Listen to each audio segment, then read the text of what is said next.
जय जिजाऊ जय शिवराय माझी YouTube family. बघा सुकलेले नारळ होते ना, पाणी सुकले वगैरे असे पातळ चिरून वाळवून घ्यायचे आणि दुपारच्या वेळी असं पूर्ण असं नारळ सुकलेले चिरून ठेवायचे फ्रीजमध्ये सुकवून. म्हणजे बघा असं अचानक आपल्याला बारीक करायला वगैरे मिळतं पडदेशी.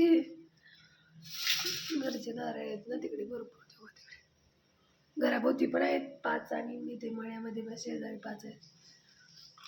असं अचानक पडदेशी चिरलेलं असलं की बारीक करायला वेळ लागत नाही.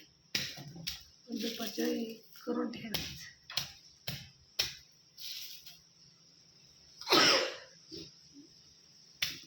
लसूण सोलाय घेतलाय.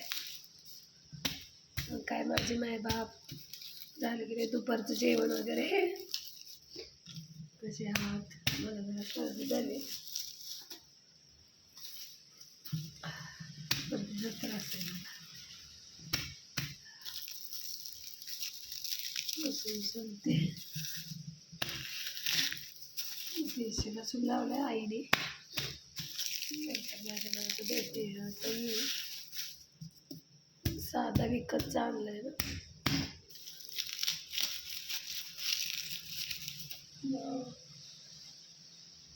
नक्की या दीदीला सबस्क्राईब करा, लाईक करा.